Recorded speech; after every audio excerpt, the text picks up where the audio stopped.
नमस्कार दोस्तों, आप देख रहे हैं अपना YouTube चैनल माइक्रो नागल और मैं आपका दोस्त अरविंद। और आज के वीडियो में जानेंगे कि बरसात के दिनों में करंट का शॉक अधिक तेजी से क्यों लगता है अपेक्षाकृत सूखे दिनों के। क्या इसका बचाव है और क्या हमें सावधानियां बरतनी चाहिए। सबसे पहले बात करेंगे कि अक्सर बरसात के दिनों में ही अधिक तेज बिजली का करंट क्यों लगता है। यह जानने के लिए पहले एक चार्ट के माध्यम से एक सर्किट डायग्राम आपको दिखा रहा हूं, उसके बाद आपको अच्छे से समझ में आएगा। दोस्तों, जैसा कि यह चार्ट देख रहे हैं, इस चार्ट में यह हमारा ट्रांसफार्मर है। ट्रांसफार्मर की यह जो 3 कॉइल है, यह 11,000 सप्लाई की है, HT लाइन के लिए है। फेज 1, फेज 2, फेज 3 तीनों कॉइल तीनों फेज से कनेक्टेड हैं और कॉइल के जो एक सिरे फ्री बचते हैं उन तीनों को आपस में कनेक्ट कर दिया जाता है। इसी प्रकार 3 कॉइल LT की होती हैं, जिस साइड से हमें 220 वोल्ट सप्लाई मिलती है और बीच में यह जो आप देख रहे हैं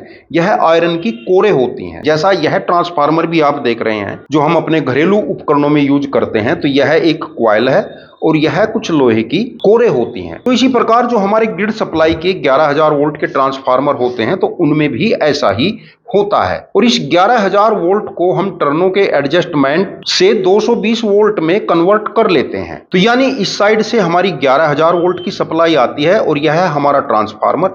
इस साइड में हमें वोल्ट को स्टेप डाउन करके 220 वोल्ट में कन्वर्ट करके देता है। और इस साइड में भी 3 कॉइल हम देख रहे हैं। इन तीनों कॉइल का, इस कॉइल का एक सिरा फेज 1, इस कॉइल का यह सिरा फेज 2 और इस कॉइल का यह सिरा फेज 3 हमारा हो गया है। लेकिन जो एक एक सिरे जो फ्री बचे हैं इन कॉइल के, इन तीनों को आपस में मिलाया जाता है और इन तीनों को मिलाकर जो एक वायर हमारा होता है इसको हम न्यूट्रल बोलते हैं। आपने देखा भी होगा आपके घर के बाहर खंबे से लगे हुए जो वायर होते हैं तो 4 वायर आपने देखे होंगे। एक वायर न्यूट्रल का होता है, एक वायर फेज 1, फेज 2 और फेज 3 के होते हैं। यानी घरों के लिए जो सप्लाई जाती है वह 3 फेज और एक न्यूट्रल होता है। अब जब एक मोहल्ले में यह 4 वायर जाएंगे तो आगे घरों में किसी घर में हम एक फेज दे देते हैं तो उससे अगले घर में दूसरा फेज दे देते हैं, उससे अगले घर में तीसरा फेज दे देते हैं और न्यूट्रल सभी घरों में जाता है। तो इस प्रकार प्रत्येक घर में एक न्यूट्रल और एक फेज हो जाता है। और ट्रांसफार्मर के पास ही आपने देखा होगा कि यह जो न्यूट्रल का चौथा वायर होता है इसको एक वायर के माध्यम से जमीन में अर्थिंग कर दिया जाता है। अब हम बात करते हैं कि करंट कैसे लगता है। जैसे मान लीजिए यह पोल है, इस पोल पर तीनों फेस इंसुलेटर के माध्यम से कनेक्ट होते हैं। लेकिन बरसात के दिनों में यदि हमारा कोई इंसुलेटर किसी कारण से लीकेज हो जाता है या कोई वायर खंबे के आसपास हो जाता है तो इस खंबे में करंट आने लगता है। यह जो मिट्टी है, जो सरफेस पर मिट्टी है, अधिक गीली होने से इसका रेजिस्टेंस कम हो जाता है और क्योंकि न्यूट्रल यहां पर है, पोल में से फेस है, तो यह करंट न्यूट्रल और फेस एक सर्किट पूरा कर लेता है।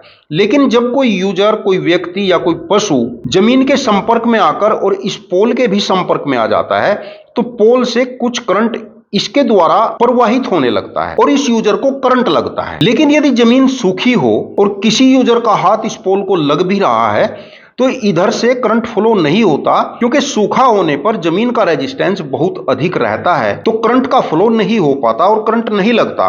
और वही करंट बरसात के दिनों में अधिक लगता है और वही कारण होता है हमारे घरों में। बरसात के दिनों में घरों की दीवारें गीली हो जाती हैं और यदि हमारा कोई उपकरण या हमारा कोई स्विच सॉकेट बोर्ड कहीं पर लीकेज है और हमने अपने घर में वायरिंग में अर्थिंग नहीं करा रखा है और यूजर का हाथ उस वायर को लग जाता है तो यूजर के द्वारा करंट फ्लो होने लगता है, क्योंकि अर्थिंग ट्रांसफार्मर के पास जमीन से है और यहां से फेस इस जमीन के अंदर इस तरीके से फ्लो होने लगता है और एक सर्किट पूरा हो जाता है इस यूजर के माध्यम से। तो यूजर को करंट अधिक लगता है। लेकिन यदि मौसम सूखा है, जमीन सूखी है और यूजर ने जूते चप्पल पहन रखे हैं तो सर्किट पूरा नहीं होता और करंट नहीं लगता, बेशक घर में कोई उपकरण खराब भी होता है। और यह करंट लगने की शिकायत बरसात के दिनों में तो अधिक रहती ही है, आम दिनों में भी रहती है, क्योंकि अधिकतर यूजर न तो घरों में अर्थिंग कराते हैं और न ही आरसीसीबी का यूज करते हैं। दोस्तों, घरों में यदि यूजर को बिजली के तार का संपर्क हो जाता है तो बेशक ग्रिड के वोल्ट कम भी होंगे तो भी यूजर को एसी का बड़ा शॉक लगता है, क्योंकि जब भी कोई तार हमारे संपर्क में आता है तो हमारा सीधा संपर्क जो हमारी ग्रिड सप्लाई का 11,000 वोल्ट का ट्रांसफार्मर रखा होता है वहां से हो जाता है, और जिस कारण व्यक्ति को बिजली का एक तेज झटका लगता है। तो बरसात के दिनों में इस बात का ध्यान रखें कि रास्ते पर जो बिजली के पोल होते हैं उनसे बचकर कुछ दूरी बनाकर ही चलना चाहिए। चलते समय बिजली के खंभे को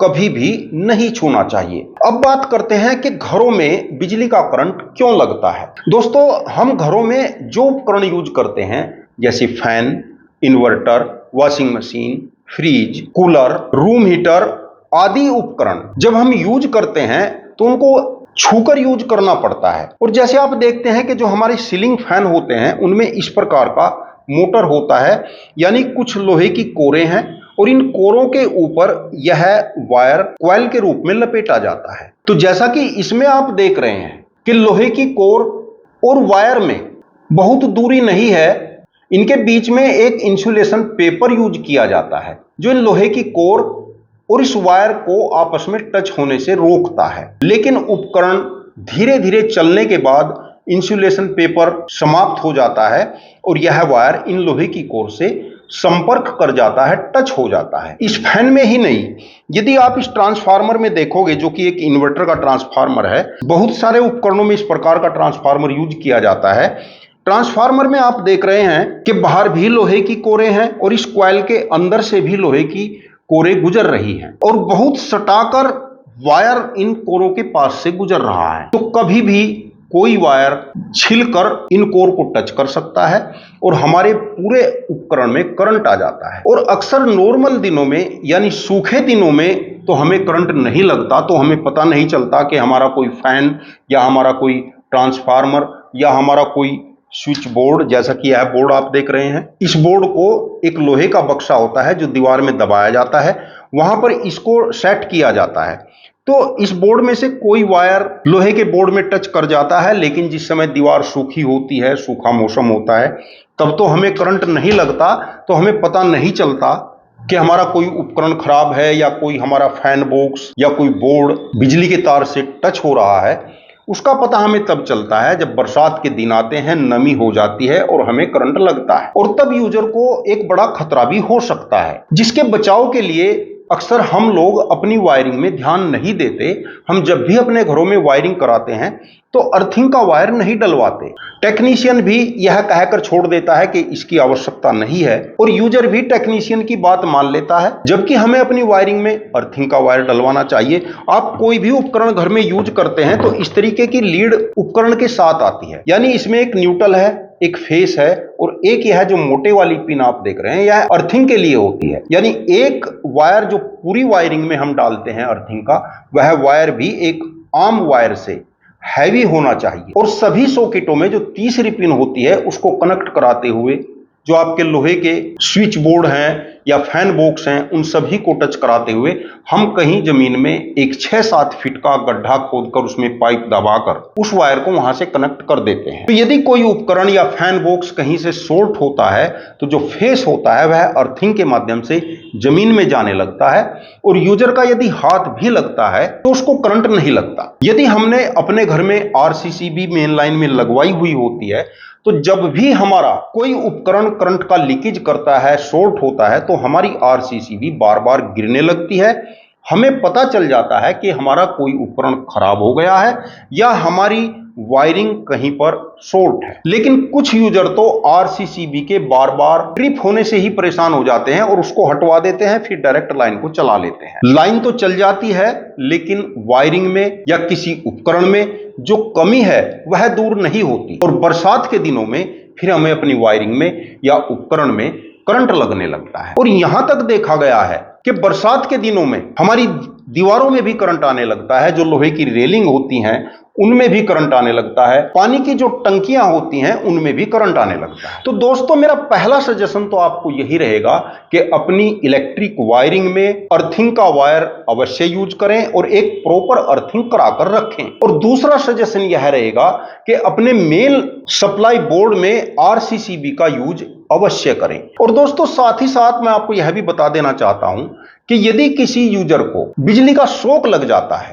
और यूजर बेहोशी की हालत में हो जाता है और वायर उसके हाथ पर या किसी भी शरीर के अंग पर लगा हुआ रह जाता है, तो हम जल्दबाजी में हड़बड़ाहट में कोई दूसरा यूजर जिस यूजर को करंट लगा है उसको पकड़कर खींचने लगता है। तो यदि आप ऐसा करोगे तो करंट लगे हुए व्यक्ति को आप कभी भी खींच नहीं सकते, बल्कि आपको भी करंट लगेगा और आप भी बेहोशी की हालत में उसी के पास उसी की तरह मूर्छित हो जाओगे। तो थोड़ा धैर्य से और तेजी से आपको कार्य करना है। यदि आपके पास कोई सूखा डंडा है, लोहे का नहीं होना चाहिए, कोई लकड़ी या प्लास्टिक का डंडा होना चाहिए, सूखा होना चाहिए, तो जो तार पीड़ित व्यक्ति के संपर्क में है उस तार को तेजी से हटाने की कोशिश करें या तोड़कर मेन स्विच को ऑफ करें। मेन स्विच पर आपने एमसीबी लगा रखी है या कटआउट लगा रखे हैं या स्विच लगा रखा है, मेन लाइन कट ऑफ करने के लिए जो भी उपकरण आपने लगा रखा है उसको तुरंत बंद करें, जिससे आपके घर की पूरी लाइन कट जाएगी और पीड़ित व्यक्ति का विद्युत से संबंध